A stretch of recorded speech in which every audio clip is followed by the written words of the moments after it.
sorry, miss. Watch where you're going, stupid! Sorry, miss. Ma'am, huwag na po kayo magalit. Good! Carlo!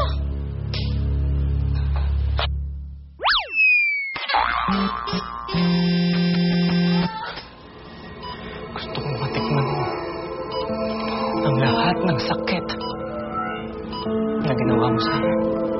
Hindi kita mapapatawad. Marcelo Plaza.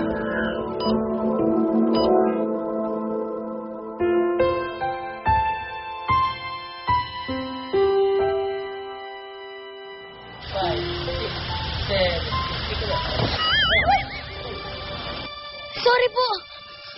Anong sorry? You pesky kid!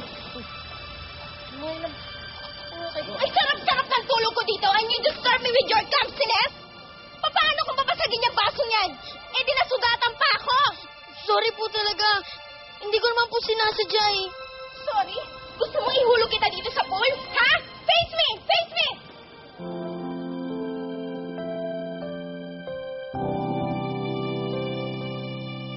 Sa susunod kasi, mag-iingat ka. Ano bang dahilan para paliguan mo ako ng Diyos? Kasi po, nakita ko po kasi may nagsasayawan doon eh. 3, 4, one line. Gusto ko po silang panoorin. Bakit?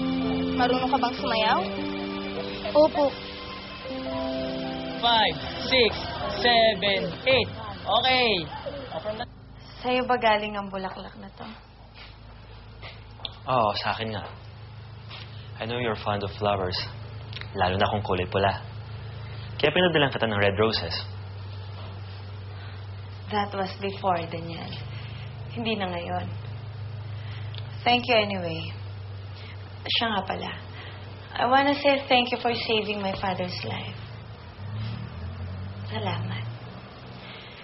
Salamat, Daniel. Nagawa mo pa rin iligtas ang buhay ni Papa sa kabila ng lahat. Ako na ang humihingi ng tawad sa lahat ng kasalanan niya sa'yo. Sa nanay mo. At sa atin. Malaking bagay na nalaman kong totoo. Ngayon, magiging maayos na ang lahat. Makakapagsimula na akong muli. Dahil alam ko na ang dahilan ng paglayo mo. Matatahimik na ang kalooban ko. Matatahimik? Aaminin ko, Daniel. Matagal ko nang dala-dala ang nangyari sa atin. Ngayon, pwede ko nang bitawan ang mabigat na karga sa puso ko. Pwede na akong magsimula ulit ng bagong buhay. I'm okay now. Pero ako hindi. Hindi pa ako okay.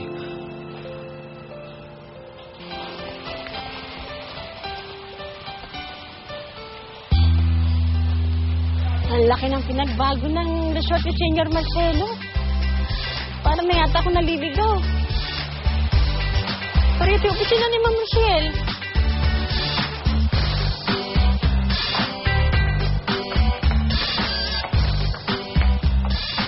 Be, dito na lang. Sige na. Salamat sa paghatid, ah. Oh, okay. Sige, ingat ka, bebe, ah. See you later. Oh, uwi ka na, ha? Baka kung saan ka na naman mapadaan dyan, tapos kung sino na naman mabangga mo. Be, uwi na talaga akong bahay kasi busy kami sa gutuhan ngayon.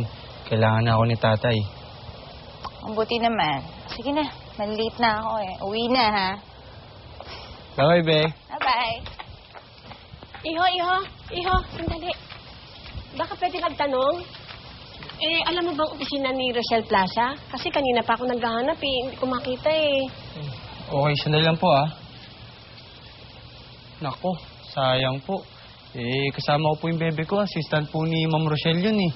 Ganun ba? Opo, bali, tuturo ko po sa inyong daan. Pagkadiretso nyo po dyan, kumanan po kayo. Iho, sandali. Kasi mahina kasi yung utak ko sa mga direksyon eh. Baka naman pwedeng samahan mo na ako. Pwede? Ano yun? Naku, baka yung alaga ko kung ano nangyari.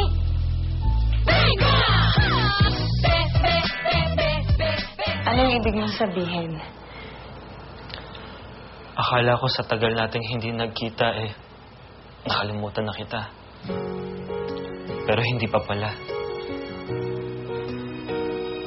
Rochelle, mahal pa rin kita At hindi nagbabago yun. Mahal na mahal pa rin kita.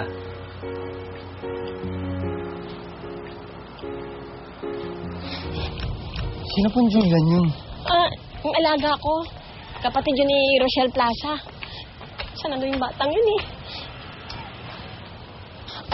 Oh, yeah! Si Julian.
alaga ko eh. Halika, ano ba?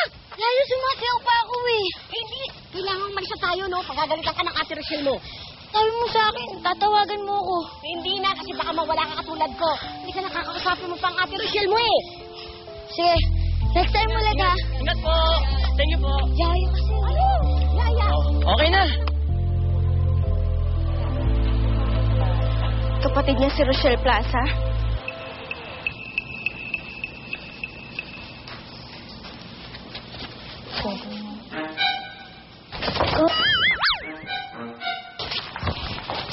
Matik.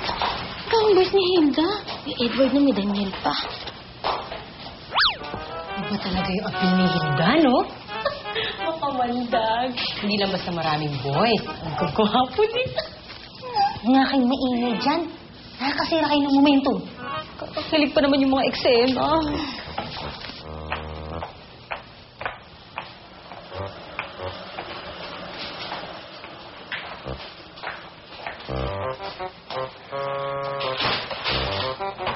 Tingnan mo tong mga chismosa talaga.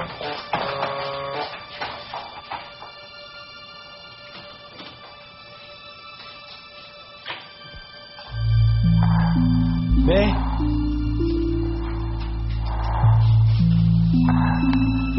Nandiyan ba si Rochelle Plaza?